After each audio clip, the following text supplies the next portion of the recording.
Well, mate, now we've finally got the audio set What a nightmare. and ready to go. I wouldn't have it any other way, mate. No, there's nothing like delaying the podcast by 45 minutes to sort out problems that have no basis. Mate, once it's recorded and out there, no one will ever know. No. Thank God. Interesting things said by uninteresting people. You're hosted by Ben and Tom. Interesting things said by uninteresting people. Hello, and welcome back to another episode of Interesting Things Said by Uninteresting People, a podcast where we talk about interesting things that you might find interesting as well. My name's Ben, and as always, I'm joined by the catwalk ready half of the podcast, Tom. Hello. How are you, mate? I'm good, thank you. How's Ben? I'm not too bad. I'm I'm as good as I was 3/4 of an hour ago. Good, yeah.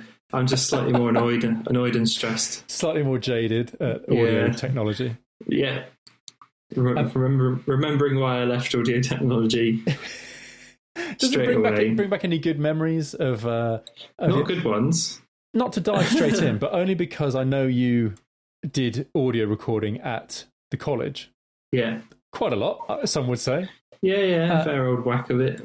Do you have fond memories of having to record on a setup that's used by a good 50 other people in varying different ways, setting up in different ways?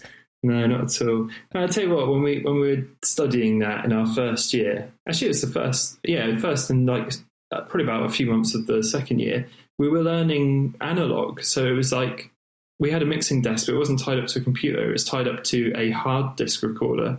I remember this, yeah. Yeah, and it just went in, and that wasn't, as good as it was to learn about mixing desks and stuff, that actually wasn't good preparation for switching to digital at all. No. I felt like I really missed out on like that initial wave, and I shouldn't have done because it was like 2007-8, which is well in computers by then. Yeah. I mean, dude, in the box mixing, like just mixing where you're recording and mixing purely on a computer was well off the ground by then. Well off the ground. What's so there's really a shame not to get that. Now that you mention it like that, you're right, because you look at and this is the thing, I know a few years have gone past, but it has not changed that much, and the principles certainly haven't. But you look at YouTube videos now of people saying, "Oh, here's how you record something like this. Here's how you treat audio in this way. Here's how you do this." It can be taught very effectively. Yeah, I'm sure it can. And I guess, to be honest, now that I've started saying this, I think I've got us into a cul-de-sac of we're just talking about the particular institution where we learn music technology. But it makes you wonder, doesn't it? It does make you think about what you could have learned versus what you did learn. It's stupid because when I was initially learning it, I kind of wish, and maybe it's because I just didn't even check, but I kind of wish there was the tutorials on YouTube back then, because I would have lapped them up, The only place to learn it was to read forum posts and like go on blogs and is it Sound on Sound online magazine? Yeah, I think I subscribed to that, so I got some tips out of there, but nothing like you could get now. Like I learned everything video production wise pretty much from YouTube, absolutely everything. This is why I don't really miss audio production, is because I don't feel like I ever really nailed it. I always felt like I didn't. Not that, I want to like get to the top of the chain and all that sort of stuff, but I never had a recording, apart from one or two, that I was like, yeah, sick, that sounds great. Yeah, sure. Never had it. And there's people around me doing it really well, not to call anybody out, but, people like Luke absolutely smashing it. And I remember just thinking one point, like, why am I not getting it? What am I missing? No, dude, you're 100% right. You're 100% right. There's things, I mean, not just audio, but anything creative like that, where it's so frustrating, where you're going, I cannot see what you're seeing here, or I cannot hear what you're hearing here. Why am I not meshing with this in a way that other people obviously can? Definitely. I think a lot of it, a huge amount of it comes down to being a songwriter as well must really help, because I was never a songwriter, and I think people that understand it on those levels get more production insight in a way, because they know, maybe you should shift this around to here, Yeah. And that in itself is production, and I never had that. Is that part of like working to necessity though, where because you're writing and you're like, oh, I need to record this to get this song idea down. You work with the worst tools in the worst ways, and sort of you have an impetus to start from there, maybe. Yeah, but man, that's why, funnily enough, I don't really ever miss it, and why I sold off a lot of my audio gear. I mean, I've kept the essentials for like voiceovers and stuff, but yeah, whenever I see someone like setting up loads of stuff to record, I would used to be like, oh yeah, that used to be awesome, and now I'm like, oh, fuck that's over. yeah, thank God I'm not doing that. It's funny how how perceptions shift, because that used to be like the be all and end all, Well, it is, man. I mean, but honestly, I'm for my part, I'm convinced it's they call it tacit learning, isn't it? It's learning where you have to, you can't learn it from a book. You can't learn it just by watching. You have to. It's that combination of doing it with someone who knows what they're doing. And I think, YouTube is. I mean, not just music and not just creative stuff. I mean, I've been working on the house a lot, learning a lot of practical bits and pieces, stuff like that, just to be able to almost interact, to feel like you're interacting, to be over the shoulder of someone who's doing it, who's saying, "Oh, I'm doing this, and this is why it's happening." So maybe that's all we need, is to replace all colleges everywhere with YouTube accounts. YouTube, probably with COVID, that isn't too far off the mark. Yeah, that's true. Have you been hitting the pub, getting the pound shots down? No, I haven't been anywhere. I went to town. Actually, I went to town we went to Boston Tea Party for the first time in ages the other day on Saturday. And do you know what? They were really good in there. All the tables are really far apart. Hand sanitizer. You order on your phone. They bring it over. You actually have to take the cups off the tray. Oh, excellent. So they don't put stuff on your table. You take it off. And that seems like quite good. That seems like they were doing everything they can, sort of thing. But nobody in town seemed to give a shit, to be honest. I think isn't it? The thing is, like, there's a lot of, in the UK, especially, like, wearing a face mask is just seen as, it's just not in the culture at all. Yeah. So when you do it, because I've got one in the car, and I generally, I'm just as bad. I wear it in the supermarket if I remember, but I don't always remember. Sure. I'll be in the supermarket and be like, oh shit, I'm not wearing my face mask, but then nobody else is, so you don't really feel that bad about it. Sure, there's not that big cultural societal like, oh look, everyone else is. Oh, that's that big reminder, from seeing other people doing it. Yeah, and I've felt a bit bad about that, so I'm trying my best to remember to wear it. So I'm just leaving it by the steering wheel, so I can just pick it up and put it on. Yeah, I was having this conversation with my dad yesterday, actually, because we were talking about wearing face masks. I don't think he's too keen. I think when you spell it out for him, saying, look, if everyone had been made to wear a mask, from the start, then it would have affected the spread of the disease monumentally. Oh yeah, massively. And I think he gets that, he understands that, but I think he just doesn't like the idea of having to wear a mask. No, I was saying to him, sorry, mate. No, go on. I'm just agreeing. Oh man, it's that classic podcast. Who goes first? Yeah. I was saying to him, like, if you go to Japan, I know you've been over that way, to the eastern. The East, in China and Japan and South Korea, it's a massive thing. It's all just expected. If you're ill, then that's you wear one. Do. Yeah, I think in Japan as well, a lot of it, not all of it, but a lot of it actually comes down to just fashion stuff. A lot of them wear a face mask for fashion reasons. Yeah, and it almost becomes a thing. You see companies branding face masks, and they get such a lot of flack from people saying, oh, you're trying to capitalize on a disaster. It's like, no, we're trying to encourage you to wear these masks. Yeah, that's what this is. It's like a double-edged sword, isn't it? Yes, we are capitalizing on it, but it's also for your safety. Yeah, exactly. Yeah, if having Louis Vuitton on a face mask would encourage you to wear it, then I'll take that. I'm up for it. The cat's just come in, sorry. Is this podcast Pocky? There he is, there. Do you want to say anything on the podcast, mate? No. Silent when he wants to be. His silence speaks volumes. But yeah, man, I think I would rather, because our Bojo, Boris Johnson's, kind of said, oh, maybe we should be tougher on it. And I kind of, I said this in podcasts before, but I wish they were just a bit more iron fist, a bit like, you must now wear one. Simple as that. And if you don't, here's the fine. Oh, exactly. I mean, even if it was just a sting, it's just like a sting of a fine, like a 20 quid fine. Yeah, silly little fine. It makes you go, oh, I'm an idiot. Should have worn it. Yeah. I could have really just worn a mask and I would be 20 quid up now. Yeah, like a parking ticket, nothing, you're not going to prison for it, but a slap on the wrist. Exactly. Nothing's going to ruin anyone. But yeah, just enough to make them think twice. Yeah. But man, I'm keeping my annoyance to myself about this, but I do feel like if that's how it had been from the start, then we wouldn't have had months of going, oh, let's half do this and half do that, and now have to do it anyway.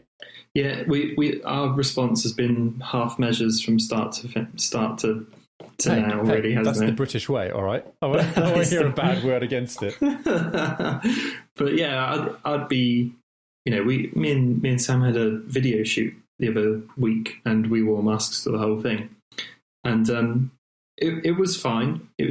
It's not as nice as not wearing one, but after about 2 hours, you just kind of get used to it. Yeah. So yeah, I don't know. We shall see, mate. I think this story has got a few more chapters yet to unravel. Hey, actually, you know what? That was the most unintentional segue in the world. But speaking of new chapters, we had some, I don't know, this doesn't qualify as traditional OG good news. No. Not capital G good news. But they've, Ernest Cline's announced Ready Player 2. Yeah, that's awesome. We're big fans. I know the last podcast we spoke about your new book purchase, Ready Player 1, I think was the one before, wasn't it? Yeah, it was. That shows how little I read. It really does. But I think, did you push? No, I think I remember speaking to you because it was recommended somewhere, and I said, I'll start reading it, and you were like, oh my God, yeah, it's amazing. Dude, I really enjoyed it. I can't remember how you felt about the movie, but I think we shared an enjoyment of the book, didn't we? The book was awesome. I thought the movie was okay. It didn't offend me like, oh, this is terrible. It was fine. I think they had to make the change, especially the first challenge or whatever, where they had a race. Sure. That's a lot more visually acceptable than going to a Dungeons and Dragons place and battling someone. That works in a book, but I can see why they would change that for a film. Yeah, and isn't it like in the book? It's been months and months of people trying to solve that find the first key. Yeah, which I guess isn't really great. Years, isn't it, viewing. Or something? Yeah. Well, no, I can't remember. But they changed a lot of the movie. Actually, the second challenge is different too. The second challenge is completely different. It's the hotel from The Shining, which I actually really liked. That section of that film is funny and a bit scary, and just I gets the idea that everything is included in that world. Yeah, I quite like that. But I think it is cool, man. I mean, I don't mind the fact that they change the story. It's almost like telling two parallel stories, like we have comic books in different universes. Yeah. It's like an interpretation, like a similar kind of thing, I suppose. Yeah, I remember you saying it, but we were saying that the Artemis in the book is led on to be a bit, a huge birthmark and not the prettiest girl, and then in the film she's revealed and she's pretty stunning. I think you said she's Hollywood ugly, which still means pretty stunning. Yeah, she's like a Hollywood 6. yeah, which is still unbelievable. Yeah, she's got because it's a massive. The lead character's mate has a massive port wine stain across her face, and but in the film it's a little. She's got a bit of shading somewhere. Bit of a shade, yeah. And I think in the book as well, she's classed as really quite small and tiny, and I can't remember. Anyway, not that that's really a big problem. It's just an Don't interesting... look at me, I'm hideous. I'm a monster. Yeah. But no, what do you think it will happen? Because the book kind of finishes with. It doesn't finish with all explosions of glory, does it? They kind of they. Well, I guess they do. They kind of win the big battle, and then he logs out, and that's kind of it. And that's it. Well, because I thought that was quite a powerful moment in the book where, maybe not powerful, I guess that's maybe over-egging it, but at the very end, when it's all done and he's not interested in logging on. He wants to, it's that kind of, I'm done with that now. I'm bearing in mind this is a world that revolves around the Oasis. Yeah. Well, he sees Artemis for the first time after he beats that, doesn't he? Is that what happens? I think they go and meet up, don't they? They go and they all get together at the. Oh yeah, they do. They do. Shack. Yeah. The matey boy's house, aren't they? That's it. Yeah. Simon Pegg's house. Yeah, that's right. Yeah. And they play from there, don't they? Because they're getting a bit like roughed up by IOI, whatever. That's it. Yeah. Yeah. I don't know, mate. I would like to think there's more of that story to tell, but I don't know what it's going to be. I get the impression it's kind of like the world is big enough for them to do whatever they wanted. I mean, they could go they could do it might be Ready Player 2, so it might be set thousands of years in the future. It might be, 10 years before or something like that. There's no reason they couldn't build more stories around that at all. I tell you, it could. Oh, man. It could be concurrent. So it could be like a completely different character. That'd be cool. This happened around the same sort of time. Yeah, and they're doing something equally dangerous or something. To be honest, the other thing I'm maybe a little bit concerned about, this didn't come across explicitly in the film. I mean, okay, in the film you can have background characters, whereas obviously in the book you don't describe cameos, if that makes sense. In a film visually you can pack it with a lot more references to different games, different media, films, or what have you.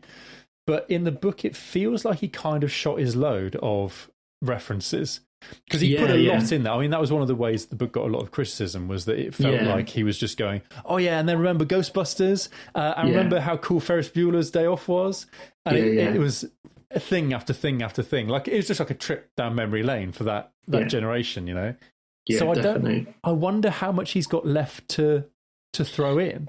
Yeah, because you're right, the book does, and the film thrives off that 80s nostalgia. I guess less so in the film, actually. There's quite a lot of modern games and stuff in there.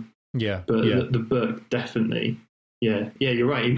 He may have blown his load on 80s stuff, but I guess there's lots more to dip into. Fortnite references now, that's what it's going to be. Ugh, yeah, please no. But hopefully, I think it's coming out, the book's out later this year, I think, November maybe, December sort of time.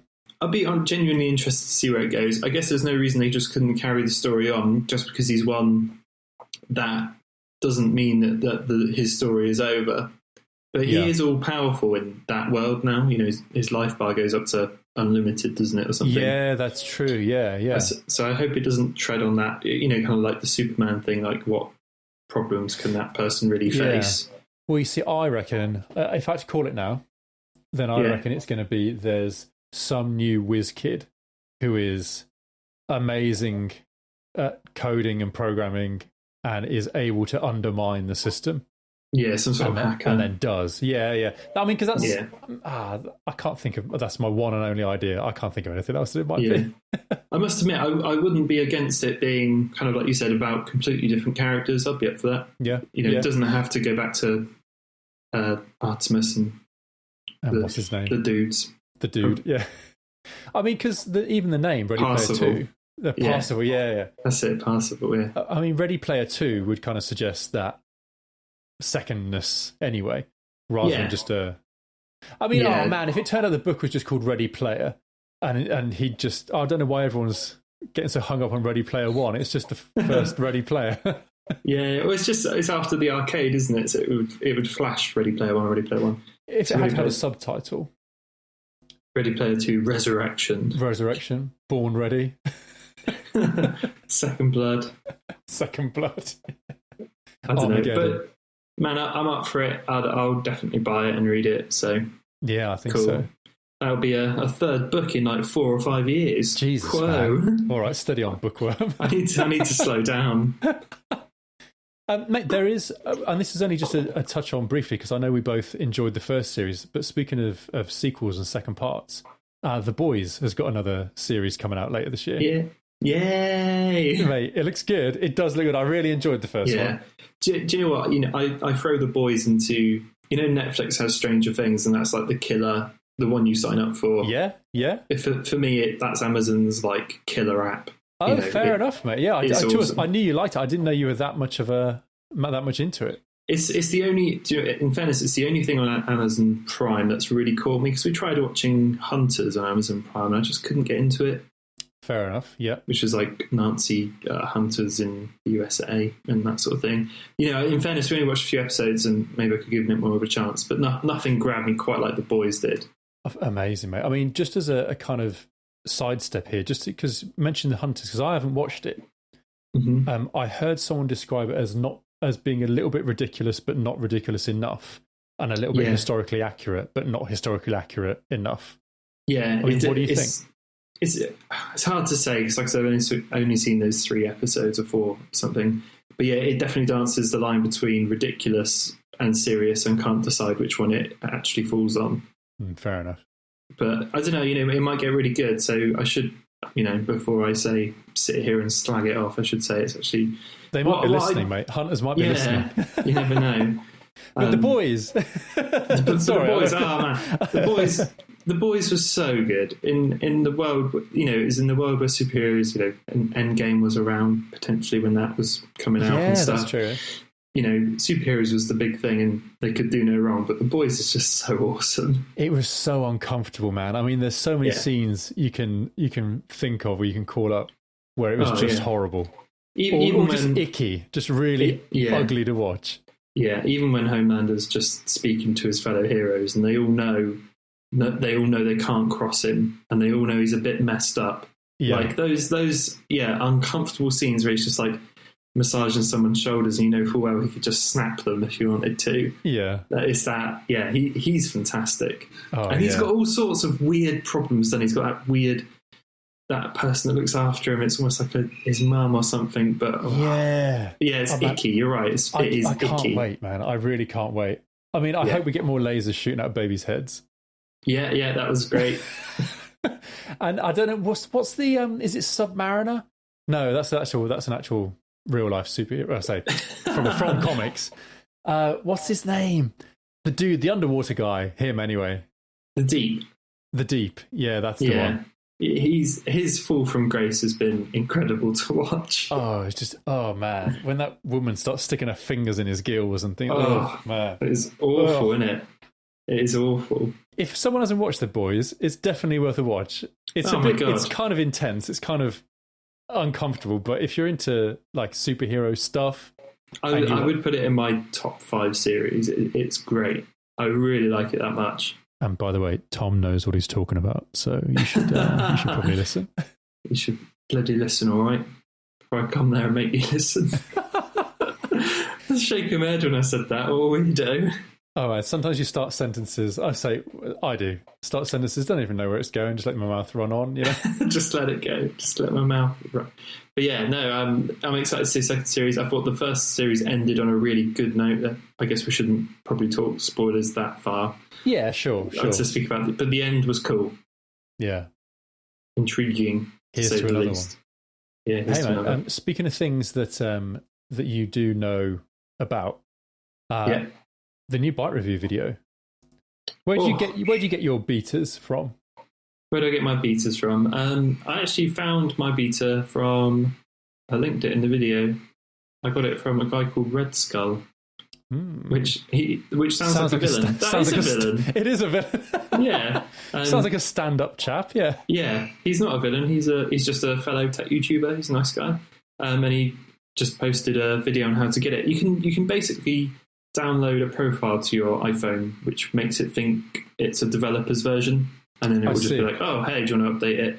You're supposed to pay, it's like £80 for a developer key to...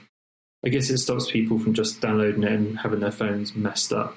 Sure, because it's full of bugs and stuff. It's never if you're going to run a beta like that, it's I guess dangerous isn't the right word, but it's very buggy and can ruin a lot of things. Compromising. It's not recommended. And to roll it back, you have to completely reset your phone, so you will lose everything. Sure. Which is why in the video I did it with an old iPhone 6S because I can't be asked to do that with my normal phone. That's fair. I mean, do you think new iOS is any good? I mean, is it worth it? Yeah, you have a choice, I guess. So I say worth it. Yeah, but yeah.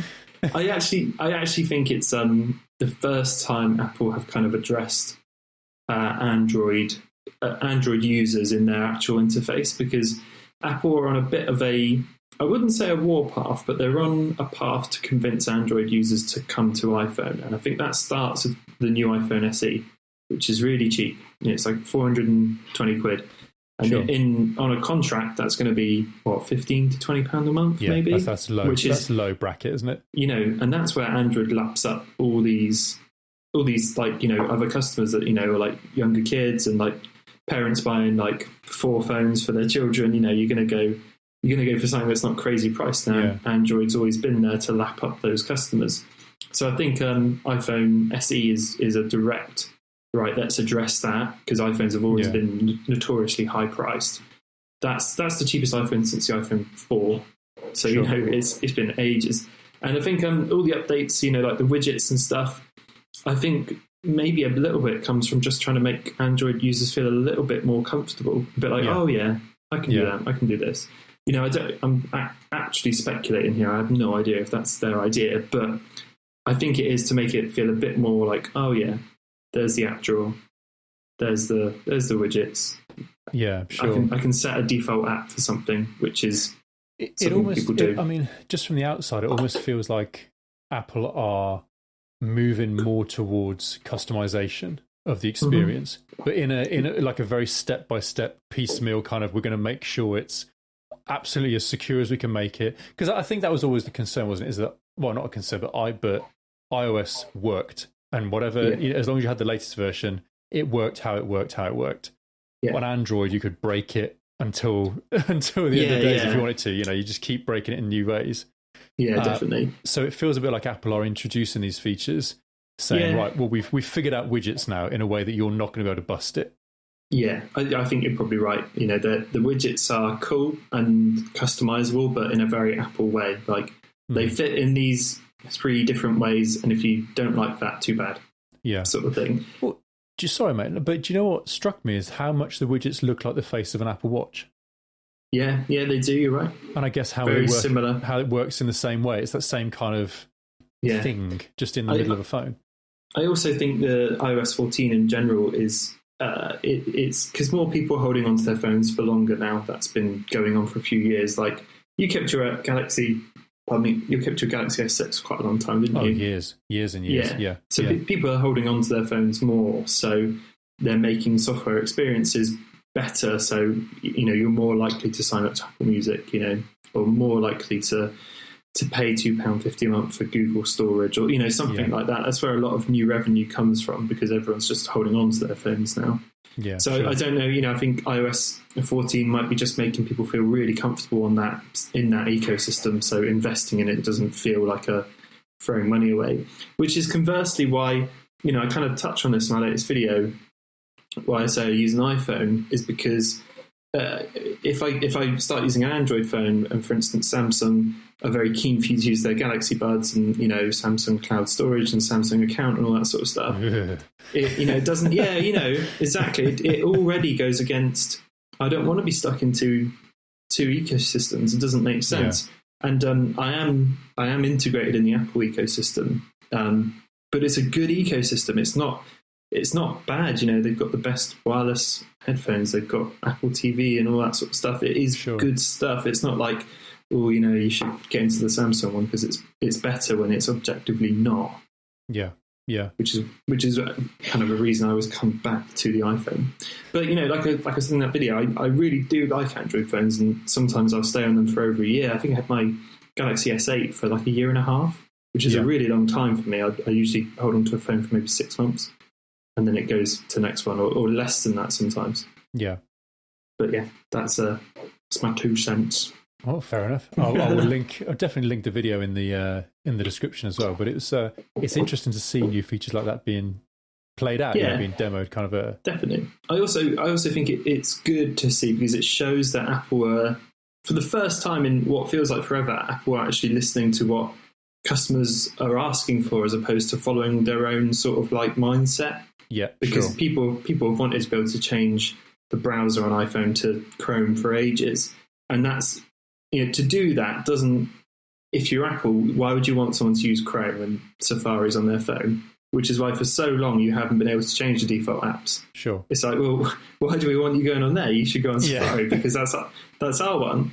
But the fact they've actually opened that up now is quite a big change. And like the new MacBooks have switched from the old keyboard to the newer keyboard design because they were bad keyboards. Yeah, sure. You know, they got stuck and all that sort of thing. And, you know, customer feedback on that was like, great computer, terrible keyboard, great. And they changed it. Yeah, and they did fix it. Is there a certain element of this of picking your battles as well? Like Apple might have gone, look, browser-wise, we don't care anymore. All right. Yeah. I mean, I know Safari has its fans, but at the same time, there are other popular browsers out there for sure. Oh, big time. I must admit though, on a mobile basis, on like my phone and my iPad, I still use Safari because Chrome is great on like a desktop, and on my Mac I use Chrome. But for mobile browsing, I don't see the big benefits in switching browser around. Sure. As you do on Chrome. Chrome's got so much like, you know, good stuff. If you want to watch YouTube, doing it in Chrome is best. Simple as that. Yeah. You get the better resolutions. It works better. And, you know, you've got all those Chrome extensions as well, which are really useful. I use quite a lot of those, like things like Pocket and things like that are real cool. But Honey. Gotta get those discounts, mate. Gotta get the Honey discounts. Yeah. Funnily enough, I do have Honey. And I have recently got like loads of gift vouchers from just purchasing stuff through Honey. Is that right? Yeah, I don't want to turn this into a Honey ad. No. Because I've been using Honey, but I haven't signed into it. I haven't kind of made it official. So maybe I will, if they're going to send me gift vouchers. Dude, I think I lucked out in a way because I bought the iPhone SE through Carphone Warehouse, and it was like a deal with Honey where you got like a certain amount of cash back.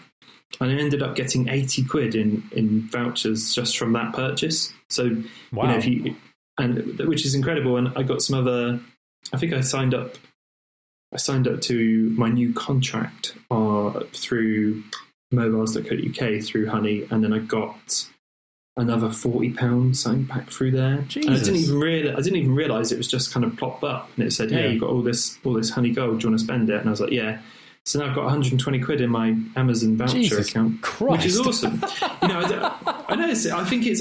I honestly think it's. I need to get on this. I don't know what I've been pissing around with not signing into it for. Well, mate, if you sign up with my link, you'll get a £10 voucher. Oh, is that right, mate? We'll talk offline, all right?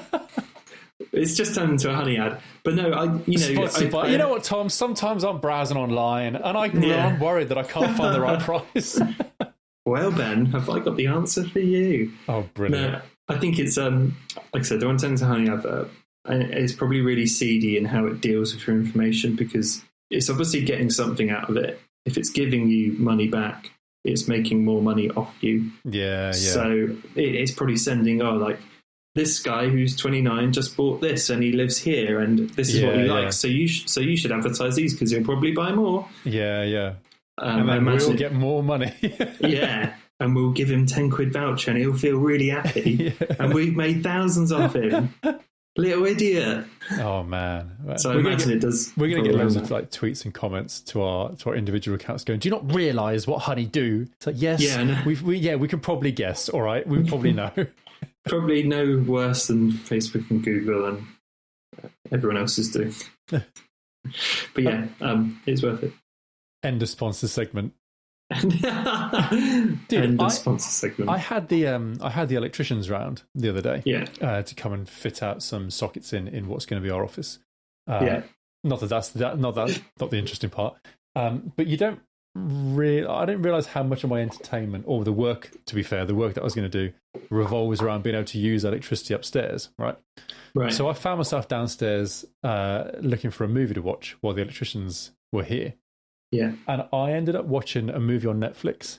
I think it popped up under maybe award-winning or it was something like that, critically acclaimed or what have you. It was a film I'd never seen anything about. And it's called I Don't Feel Like I Belong in This World Anymore. Right. Which is catchy, obviously. And I know when I put this in the list of things that we might talk about, like I said to you, I nearly put like, this is a film, Tom. Yeah, this isn't just my thought, my train of thought. I was going to ring Ben up and make sure he was okay. And I wanted to talk to you about it just because it's really good. Like genuinely really good. I'm worried that I'm getting a bit of a reputation that I only ever come on this podcast saying that things are brilliant. Like I'm not, I'm never you need on some here negativity, man. Well, this is it. I'm never on here saying, "Oh, I watched this film; it was dog shit." But this genuinely was a really good film, and I think it'd be up your street. And in the spirit of the podcast, maybe other people would enjoy it as well.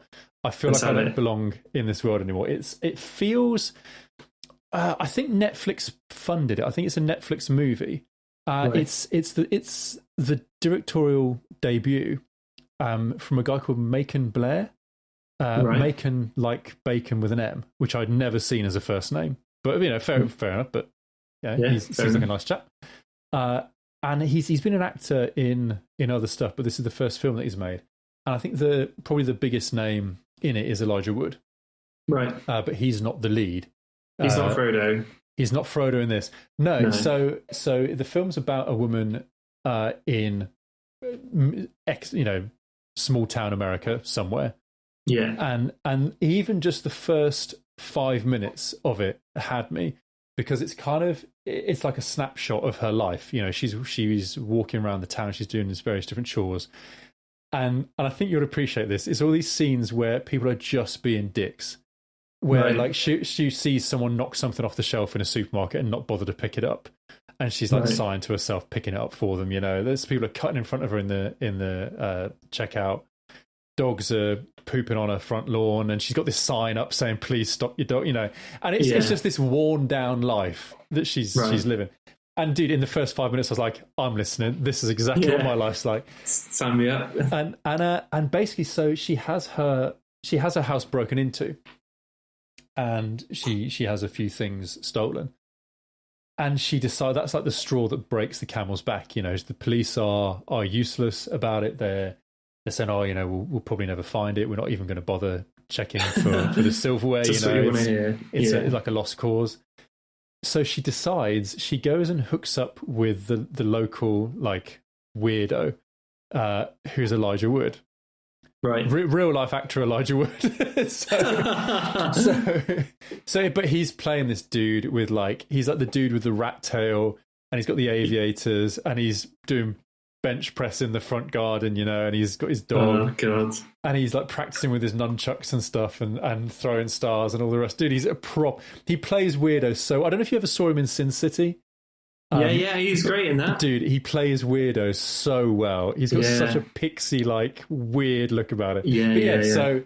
So they sort of hook up, and they go off to try and find who the people who broke into the house.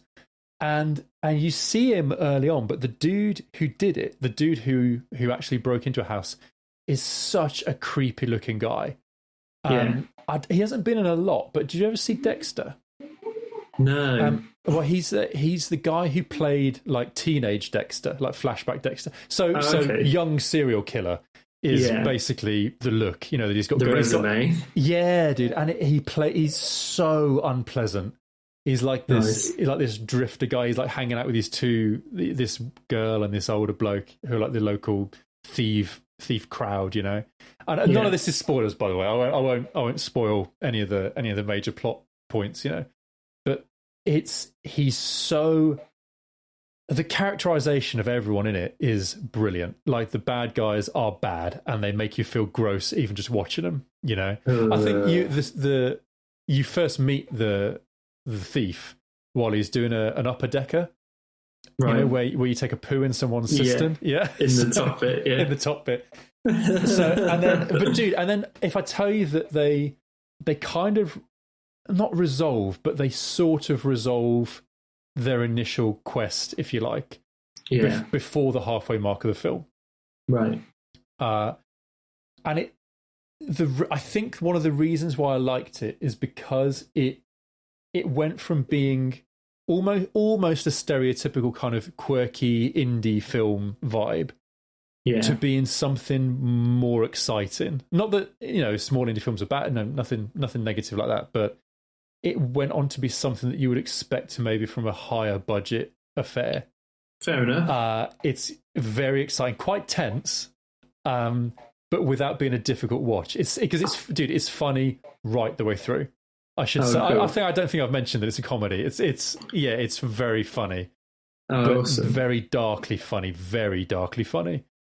Weirdly, it reminds me of something which I was going to talk to you about briefly, but I might bring it up now. Yeah, go. On YouTube, there's a channel, a terrible channel name for some reason, called Ponysmasher, which sounds awful, but it's the guy that directed the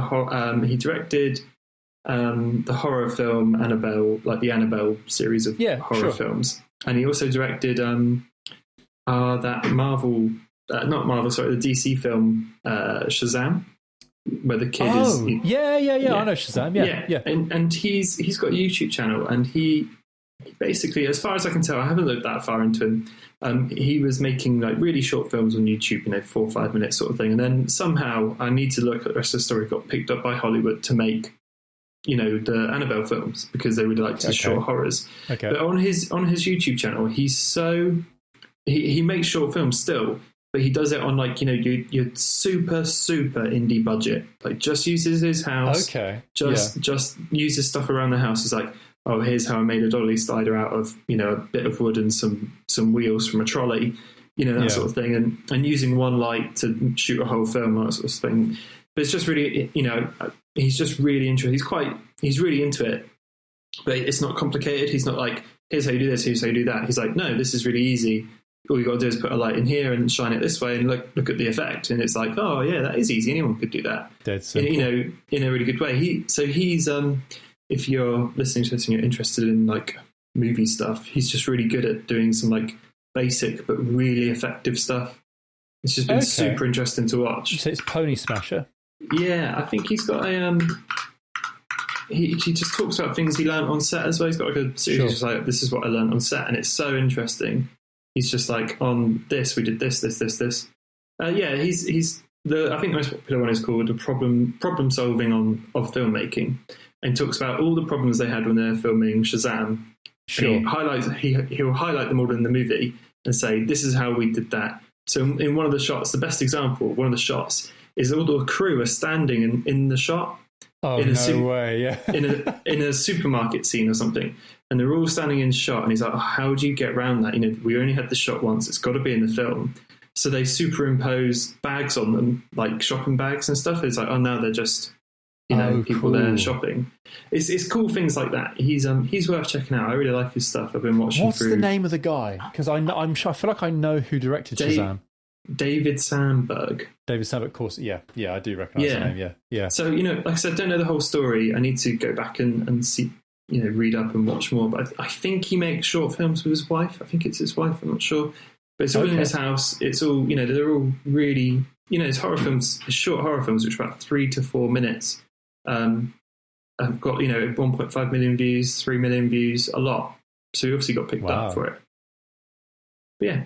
That's great, man. I mean, in case we haven't discussed it enough, Tom, do you need expensive gear to make good stuff? Definitely not, Ben. No. Do you need lots of expertise to problem solve? Not at all. Of course not. Just in case anyone hasn't heard us say stuff like this enough in the past. Oh man, I'll check it out. I haven't looked. I'll have a look. I love stuff like that. It's just good content. He's very like, he doesn't beat about the bush. He's just like, this is the problem and this is how we solved it. He's not like, and you need all these things. He does have like relatively expensive cameras, but he's like, I have these because I'm into filmmaking and I like them. You don't need these. I just like having them around. Yeah. I think it came from Neil Gaiman, but there's a great quote just saying, stop pretending art is hard. Yeah. Because it's not. If you want to make art, it's not difficult to make. No, definitely not. Well, funny enough, while we're talking about creative things, I think I've only recently realised this, but I think it's going to be part... Sorry, I just burped. That's disgusting. This is... I'll edit that out, don't worry, it's fine. One of the videos put into production, I put it on my big ideas list, and it's moved its way up the list. I've got kind of tiers of lists of ideas, and if the best ones float to the top, sort of thing. Sure. And one of them is just about like how do you define an artist, sort of thing. And I realised recently that it's a lot more than just, because I always kind of see it as a visual or audio based thing. But actually, an artist is someone that can program a computer to do this, someone that can build that. It's actually the act of creating stuff as opposed to it almost doesn't matter. Like if you can put a kitchen together and from your own design, that's just as much as an artist as someone that paints a picture. Sure. It's really a really dumb, with you, mate. fundamental understanding that hit me recently, and I'm not sure why. But it's cool. I like that. See, I find stuff like that difficult, mate. And this is completely on a tangent to anything we're supposed to be talking about. Because I find when I've written, say, blog posts or articles, I've written for like our professional magazines and stuff in the past. So in my vaguely serious day job, I feel like sometimes I have ideas for content that when I start thinking about it, I realize that I just know it. And I don't think I can explain it because it feels so fundamental. Yeah. If that makes any kind of sense. Like, I feel like we understand a bit about creativity, between the two of us. Yeah, definitely. And it feels like, of course you know the spirit you can be in. Of course you know how it's, like we say, like it's not difficult, like you don't need the gear. But I would find it difficult to write about that because I'd be like, first couple of sentences and feel like I was done, Yeah, I know what you mean. Because it is as simple as that. Yeah, so I'd be interested to see what a video like that would turn out like, because I think you do a better job than I ever would. To be honest, that's what I think it is. Like I say, it's bubbling around towards the top now, so I think I'll get there. But it'll probably be a couple months or so away. But I'm excited to film it. I've spoken with people like Amy, so I'm going to her tattoo shop to film when that's available again. Sure, to get some B-roll like that, just to show off a variety of things. But that's so exciting and a complete tangent to what we were really talking about. That's all right. That's okay. I mean, I don't know whether we've got enough a lot to say about this, but just talking about films, because I think I've basically said what I need to say about. I don't feel like I belong in this world anymore. People should watch it. It's a good film. It's about an hour and a half. It's not the longest film in the world. Just have a watch. If you're looking for something new to watch on Netflix, as you're scrolling down, remember my voice. It's Ben's Rex. That film. Ben's Rex. Watch that film. I nearly said I'm going to do a theme tune for this, but then I thought I'm not, and I don't want to tease everyone by saying that I might after the end of last podcast. I'm not doing it. No, I'm not doing it. Don't worry about skipping to the end. I'm not doing anything like that this time. But we're going to talk about I don't know whether this will be a touch on or whether there's a lot to say about it, but about things being remade. So talk about films and games where fan input has influenced the creation of it in some way. Because recently they've announced that the Snyder Cut of Justice League is being released. Yeah. I mean, whether you're into DC films or not, you might have seen the phrase like "release the Snyder Cut," probably used as a joke about things. Yeah. It's turned into its own meme, really, hasn't it? Yeah, but it's an interesting idea. I mean, especially the fact that it is being released. Mate, the thing that gets me thinking about the release of the Snyder Cut, especially because it was for Justice League, wasn't it? It was. Yeah. Justice League was okay. From what I remember, I didn't find it like bad, like Batman v Superman. It was fine, but I don't see how they can turn it great. It was okay. The story was forgettable, but the interactions between the characters was quite fun. But maybe DC shouldn't be fun. The DC films I've seen, I haven't seen Shazam, but I know that one's quite fun. They're not fun. They're not like Marvel films. It's not like jolly. They're not jolly. No, I think in Batman v Superman he hits him over the head with a sink, doesn't he? That's quite brutal. It's quite a horrid thing to do. I remember watching that and thinking, oh gosh. Yeah, it's a bit more. Well, that's what DC fans have always gone on about, isn't it? Saying it's the more realistic house of comics, or not realistic, but you know what I mean, the more down to earth, the more gritty. Yeah, definitely. I think they hit the mark sometimes, definitely, with like the Batman films in the past have been amazing. You see, this is the thing though, because I agree. I don't know how different it can be, but I think at the same time that's what makes it intriguing, because a lot of the actors, and a lot of these times in these cases, the director themselves would go, "No, don't worry about it." They'd say, the job's done. I'm not interested in releasing my version." Zack Snyder's been very open, going, "Yeah, I had a completely different movie, ready to go." So there's that intrigue of saying, no, in this case, if there is a completely different version of this movie you could be watching, different story, different everything. So there is a bit of me that's kind of into it. I'm kind of excited for it. Yeah, man. I'll I don't know if I'd go to the cinema to watch it, but I would watch it at home. Definitely, I'd definitely be up for giving it a go. It's being used to launch HBO Max. Oh, I see. So, That's quite cool. And I think there's actually talk of it being released in parts. Maybe like 6 weekly parts. Ooh. Yeah. So just enough to keep you into your second month subscription of HBO Max. It's a bit nasty. Yeah. It feels weird, doesn't it? Like going back to the point of should fans be able to change an artistic vision like that?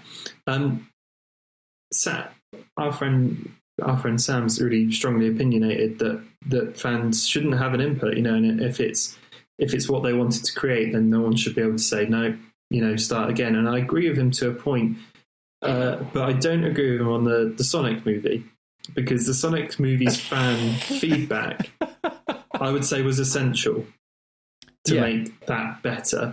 But there's this. I would almost class it as conspiracy theory that Sega never intended to release it like that, but put it out to generate that massive flow of feedback. I don't know. The ugly, old gangly limbed.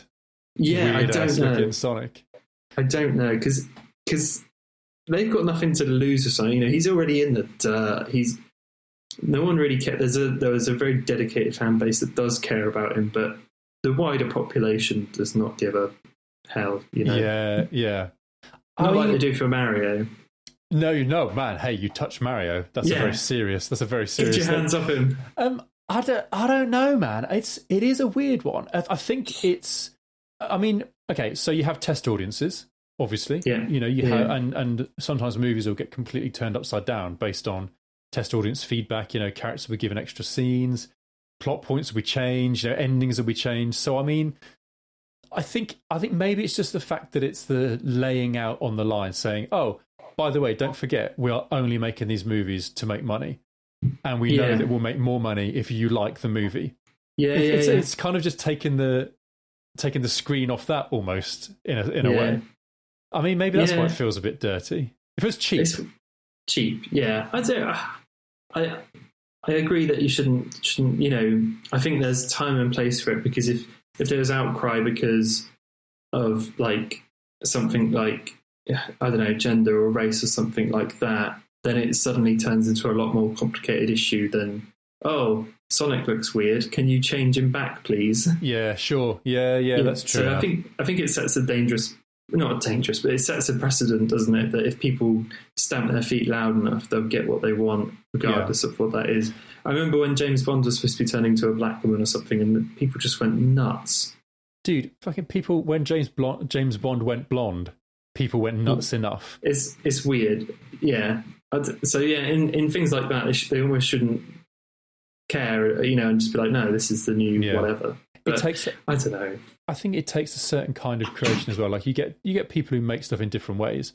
Like some people will make in collaboration with their fans, and it will be very open like that. It'll be like, oh yeah, look, what do you guys want to see? What do you want to see happen in the next book, or whatever. But other times, I think once you've sort of pulled up the gate, once the portcullis is shut and the moats open, you've got to stay like that. Yeah, it's about sticking to principles. Laying it out from the start, like Kickstarter games, say, hey, we want some money so we can make this game again, and they have polls on what you want in there and stuff. Yeah. Some of those have been really successful, like Konami wasn't interested in making a new Castlevania game, so the guy that heads that section left, started a Kickstarter and just said, I want to make a Castlevania-like game. Sure. Cool. And they called it Bloodstained Ritual of the Night. I backed it and bought it and loved it. And it's been, the success of that is really good. People really like that game. But, it doesn't say it always works out, because I also backed a game called Mighty Number 9, which is it's supposed to be a Mega Man reboot, and it was awful. I heard about Mighty Number 9. Yeah, man, it was I didn't know that's how it ended up. I remember when it was released, the creator was like, it's better than nothing. And it was just like, bloody hell. Wow. Imagine saying that to people, because it got millions, people are still interested in those games, massively. But isn't it funny that it's probably because people make this argument about similar themed arguments about copyright. and characters falling out of copyright. So that's why people really want things like Superman to become copyright free. Yeah. Because there's certain parts, I mean, there's a good chunk of Sherlock Holmes stories, for example, that's out of copyright. You can write what you like about certain characters, or just older stories in general. You know, you can do what you like. But people have, I forget the exact ins and outs of this, but I know plenty of people have started extending copyright. So, for example, DC still very much owns Superman. But there's a lot of people saying that it would actually be better for the art if he was copyright free all of a sudden. Because then you get everyone. You get lots of crap, but you'd also get the best story. Stuff. You get some amazing content from really talented writers who would never get a chance to write with this content. Yeah, isn't there that film called Brightburn or something like that? Yeah, which is effectively Superman gone bad. Yeah, is it Brightburn? Something like that. No, it is. Yeah, I know Brightburn. Yeah. It's there's a particular Superman story actually that it's very similar to, where it's like a what if style story, like an alternate universe story, where he's not a good guy. Yeah, like what would you do if you had to take this guy down? Yeah. Yeah, man, yeah. Super interesting. So I kind of feel like fans having input in that way. I think there is maybe a place in the world somewhere for fan input on films and music, you know, and books and all sorts of things. But I think it's got to be handled in the right way. Yeah, and I think it's got to come back to the studio at the end of the day to be firm. Like, yes, no, as in this is happening, this isn't happening. Yeah. You know, but, you know, it's, I don't know, it's hard to say, isn't it? Because if they're going to make more money by bending the story a little bit or something, then of course they're going to do it. Yeah, exactly. It's like, what do you want Sonic to be red now? We'll make him red if you'll come and see it again. We'll make, You know, I wouldn't be surprised if they released the original version of Sonic with the original Sonic design in it, and people would go and watch it. Man, that'd be an amazing DVD extra. Oh, brilliant! Yeah, use the original model. My God, that'd be mad. Mate, there is one more thing that we wanted to talk about in this episode. Yeah, and it's something it's a very special thing. It's a very special thing. It's a very big deal, man. It's a very big deal. I want to know more about Kiroku. Okay, we can chat about it. Let's do it. Oh, yeah, no, please, please, Tom, please. Yeah, I did well, for people that don't know, I started a small label clothing brand with my friend next door, Rachel. You know, which is t-shirts and little bits and bobs, all kind of heavily inspired by, because we both really like that kind of Japanesey sort of vibe that my channel kind of brings across. Yeah. And Rachel's always been a big fan of that, and she designed my Bite Review logo with that in mind, and then that sort of thing. But yeah, I kind of explained this in an Instagram story. I don't know if you saw that at all. I did, yeah. Because in the video where I announced it, which is my latest video, which you can go and see, link below. I really touched on it lightly. I was really quite careful about how I brought that across, because in the grand, that video is like 10 minutes long, and I think I speak about Kiroku, it's like for 19 seconds. It's not long. Sure. And I could have spoken about it for a lot longer. So yeah, I didn't want to, you know, I said this in the Instagram story, I didn't want to turn that video into like a weird, lame plug, because I personally hate it when YouTubers do that.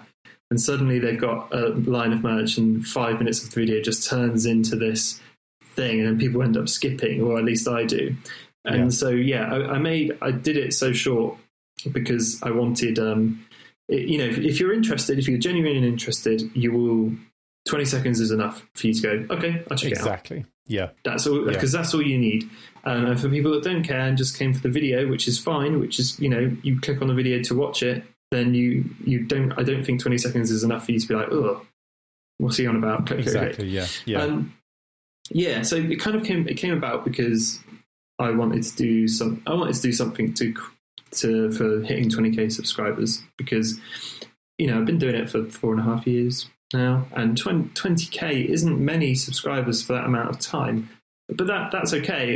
You know, I've seen channels blow up in that time, and people that I followed who started after me that was doing tech that were on like 3 or 4K, and now they're on like 150K. Sure.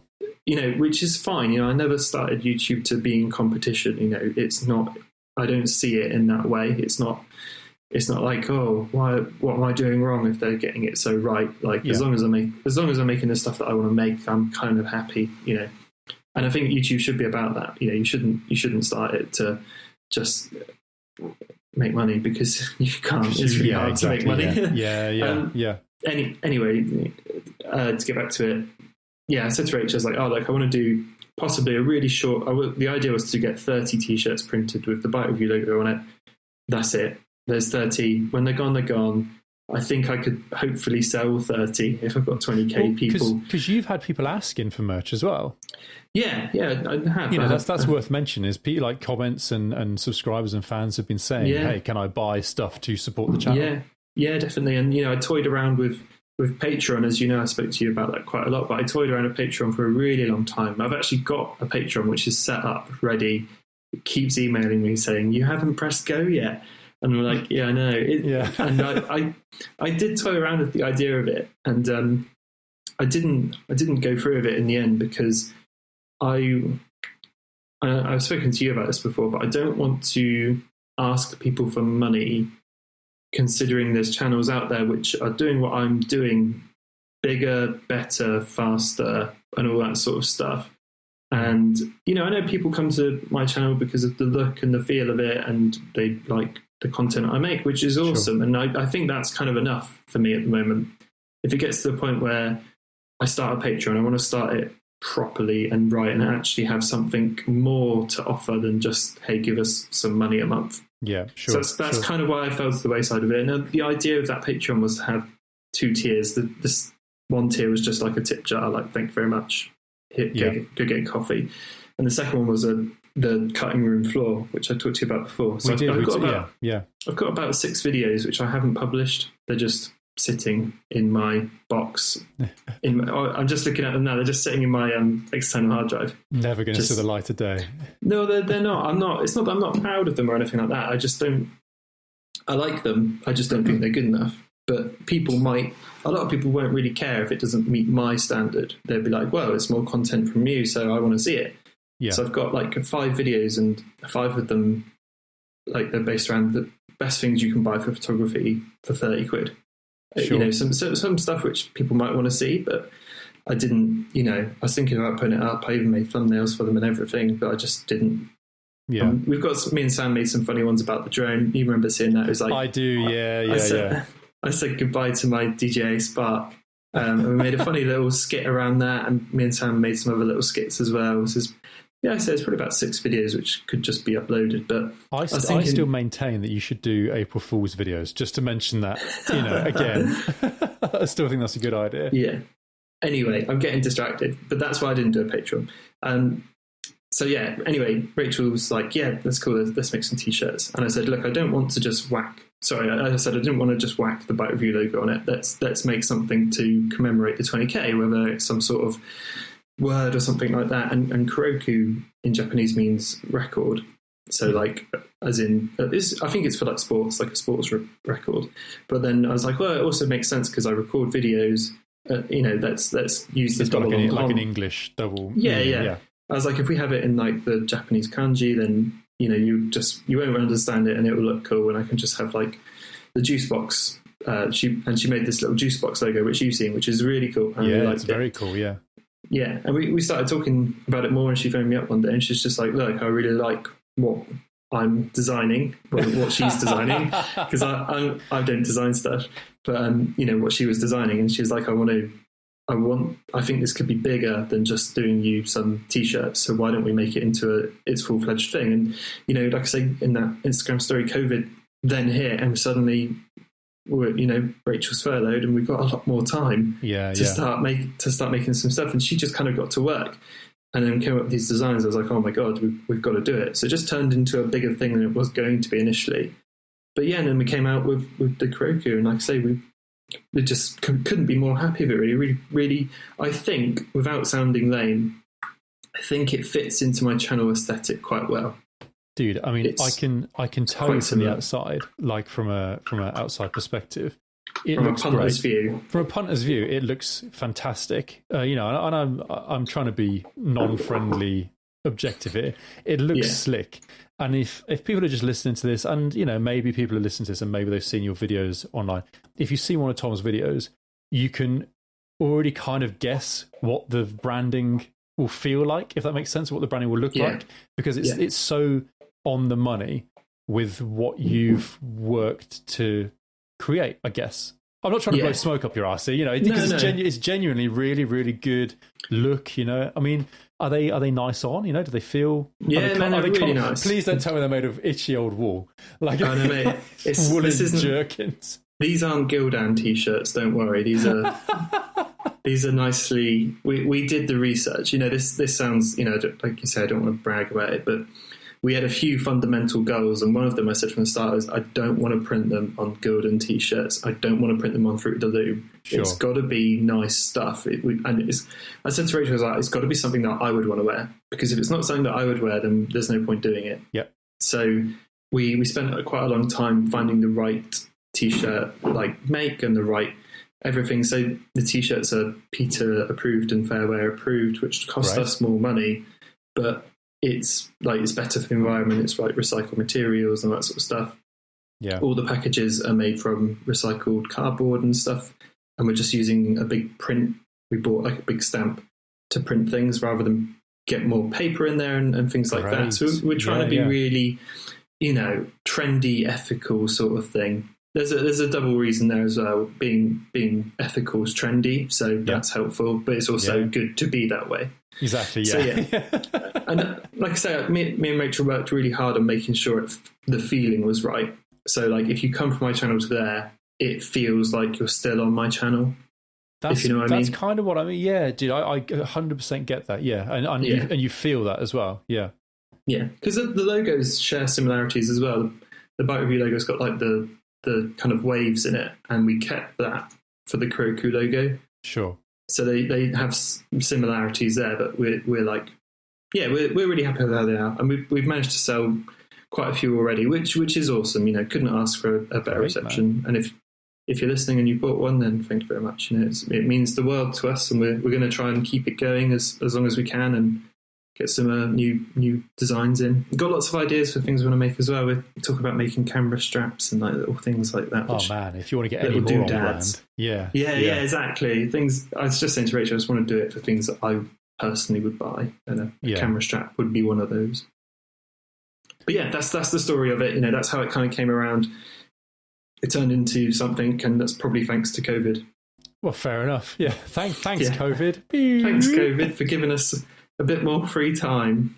Well, dude, I'll link the store in the description of this episode. But it's what's the URL? It's kirokuklothing.co.uk. It's nice and simple. kirokuklothing.co.uk. It's KIROKU. Yeah, that's it. Kiroku. Yeah.